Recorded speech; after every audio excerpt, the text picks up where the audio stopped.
So you want to travel to Colombia. One of the best things you can do is get a SIM card once you're here. And in this video, I'm going to tell you what the best SIM card company is and how to get one the right way.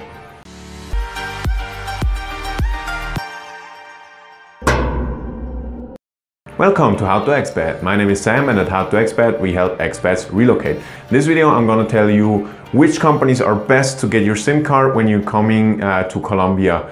And yeah, the best ways to get it so you make it hassle-free. So the advantages of having a SIM card, of course, is that you're connected. You can get the messages out with people here. One app that a lot of people use is WhatsApp. I'm going to talk about in this video too. And just many different things. It's all also kind of an insurance thing. So if you come to Colombia and you may be one of our customers, we will give you our private cell phone number, and if something happens on your trip here, yeah, you can contact us or you can contact other people here, maybe friends you know. And especially if you don't really speak too much Spanish, this can be a very like a big advantage and almost a lifesaver in some kind of instances. Then the other thing is it's just comfortable. You can open Google Maps, you can open Google Translate if you already know Google Translate. You can use it as like a voice thingy, so you can speak something in English into the phone and then they will hear it in Spanish and the other way around. And this function till now is only available if you have internet connection. So just a couple of many reasons why you should get a SIM card if you're here in Colombia for more than most probably 5 days. So there are many different companies around there. I think the biggest one is Claro, then another one, a big one is Tigo, there is Outbound and many others. And we usually suggest either to go with Claro or the alternative is kind of Tigo. We did that last time with one client the first time. The experience was okay. Of course, it was just one time, so I cannot say it's everywhere like that. But we try to stick to Claro. There's a couple of reasons. One is the ease of registering and different other stuff. You just want to get Claro most probably. The plan, yeah, if you're a short-term traveler, of course, you just get a prepaid plan, but there are post-paid plans too. So like, yeah, normal plans, which you probably used to from the States or wherever you're coming from. We even as long-term expats, and what we suggest to other long-term expats is just to have a prepaid plan. It's easier, you don't have to hassle to set it up, and it's very cheap. So we usually get the plan. So it's kind of weird. I usually know prepaid plans as you pay something and then they will just take whatever you use, like phone calls or data or whatnot. But here in Colombia it's a little bit different. Maybe you have that also where you're coming from, but here you usually get a plan which is prepaid.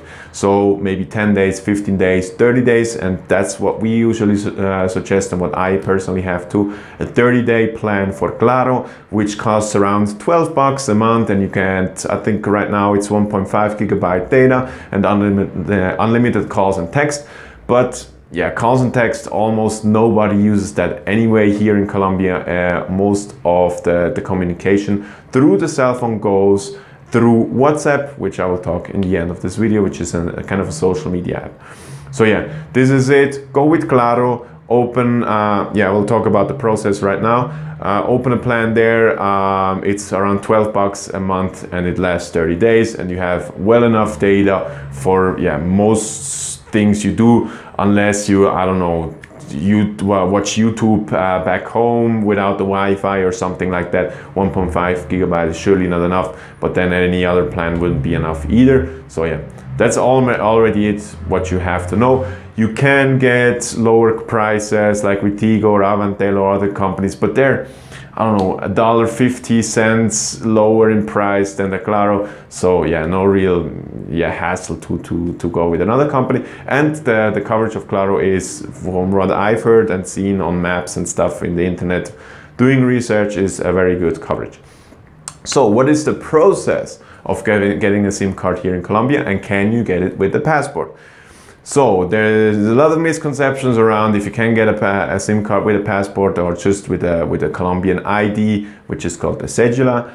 And yes, you can. We did it all the time. You can get a SIM card with a passport. If somebody tells you otherwise, they went to the wrong place. So So there are two ways. Either you can go to the Claro store, to the normal official Claro store, or you could go to kind of kiosk, or they have different spots where you can get a SIM card too.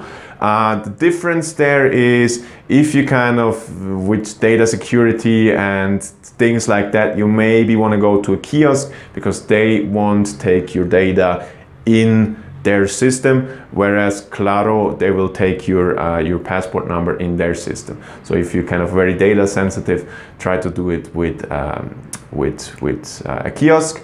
But then the SIM card is only available for 30 days. I will talk about why is that on the next section of this video. So yeah.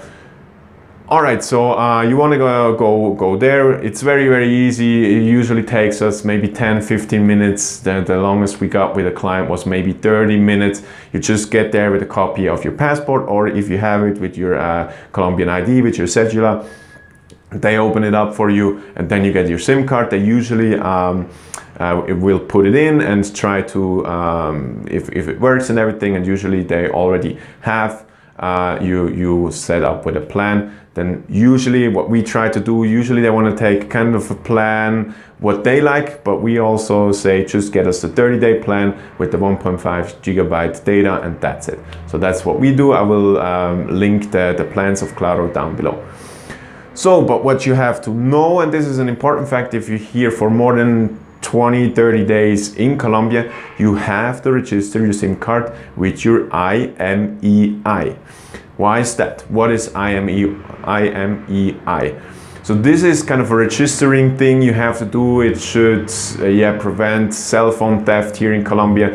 I think in 2014 or something like that, they introduced a law which you have to register your SIM card with that IMEI. How do you do that? I will link the description of how you do that in Claro and Tigo down below. It's in Spanish, but it's very simple, or you could translate it with Google Translate.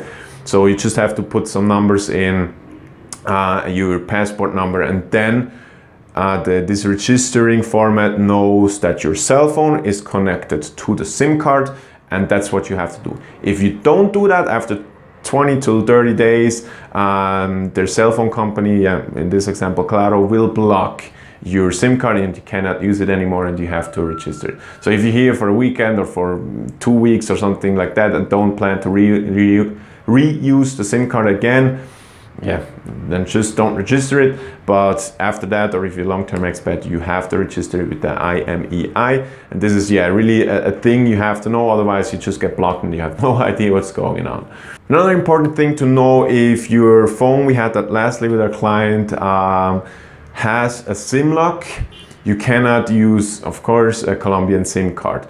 Be sure, or maybe check with your local where you bought your cell phone, if there's a SIM locked in there or not. So you just need to know that if you want to do it like that, there's no chance you can get it in Colombia. What you could do is unlock it. We asked, and it's around $3, but I don't know if that affects your plan in the States or some kind of warranty or something like that. So these are the options you have. Then I want to talk about different apps you need to have in Colombia. So if you're not super fluent in Spanish, maybe Google Translate is very important. Then Spanish Dict, I will link all of these in the description down below. But the most important thing you need to know, if you're from Europe, you already have that most probably, but somehow in the US that's not a big thing, it's WhatsApp. Everybody uses WhatsApp here in Colombia. Even businesses or whatnot, everybody uses WhatsApp. So it's like a messenger, it's a little bit like Skype, and you can have video calls with it, you can have normal calls with it from WhatsApp to WhatsApp, so not from WhatsApp to a fixed line. But as I said, almost everybody uses WhatsApp, so you can call almost everybody. And you can text. It was bought, I think, 1.5 years ago through Facebook, so they use it. Just if you some kind of data insecurities with Facebook, then most probably don't get it. But everybody uses it here. It's a free app too, so it's no cost, and it's very simple. Then another thing I want to add here is what about outbound calls to the United States? So from what I've heard, to get a local plan where you can have your SIM call and just call a person in the United States or in Canada or just abroad in general is very, very hard to get. Usually you have to get another kind of contract and whatnot. But yeah, no need for the hassle anyway, because Skype. Skype has a plan. Either you just have some kind of prepaid, so you just charge the account with X amount of dollars. I usually do $10 to $15, and that lasts a long time. I will link the link to the Skype down below. But what you do, you open or you register yourself with Skype, you charge some amount, and you can call to the United States. What they also have, if you do that regularly, they have a plan, I think it's $2.99, which you can then call people to the United States. The only real disadvantage of that thing, because it's very, very cheap and kind of a no-brainer to go with that, the only real downside of that is that nobody can call you with a US number here. So if you plan to set up a business here and you want to have a US number, or you just want to have a US number for your family members and your friends that they can call you, that's not possible, unfortunately, at this moment with Skype, as far as I know. I tried to do that with my Swiss number, and I contacted them and they said it does not work that way. I think that's pretty much it about everything you need to know about contact, cell phone, SIM card here in Colombia. So this was already it for this video. If you want to find out more about expat life in Latin America, check out our great ebook about Colombia, Panama, and Ecuador. See you in the next video.